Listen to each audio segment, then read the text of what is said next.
Are you tired of making a huge steamy mess in your kitchen? You're trying to boil off sap to make your own maple syrup?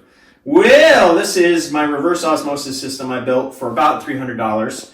And this will handle quite a bit. I think it does 5 gallons an hour, probably even faster than that. It seems to operate pretty quickly. But let me just talk you through it. So this is the tube that goes into your sap right here, and I'll have all the parts in the description. And this is just a valve so you can shut it on and off. And it would go into your sap bucket here. It goes through your pressure booster pump, and then it goes on to a pre-filter here that just filters out debris. You want to filter out sticks and stuff before you get to this, but this filters out most of the stuff so your reverse osmosis doesn't get clogged. And then it goes through here, pressure gauge. You want to operate between 60 and 80 psi, which you control with this nozzle right here, which I'll get to later. Then the sap goes through.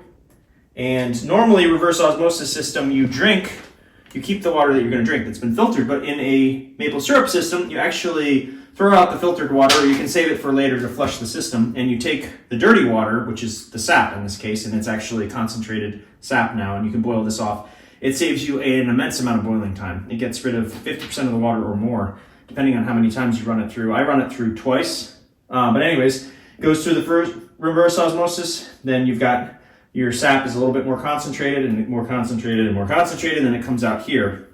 If you close this valve all the way, then it's going to increase the pressure in this, and then you can let it off a little bit until you settle down between 60 and 80 psi. And then you're going to get concentrated sap in here, which you feed into another bucket.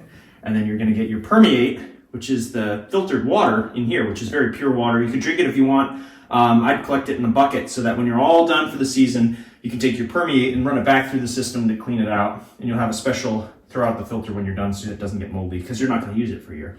So anyways, that's my really quick description of my reverse osmosis system for getting a lot of the water out of your maple sap. Funny little thing is, I live down here in Virginia. We don't have a lot of sugar maple trees. You can actually boil off red maple, or I found black walnut works really well, and it actually is delicious. So give that a shot. Let me know what you think.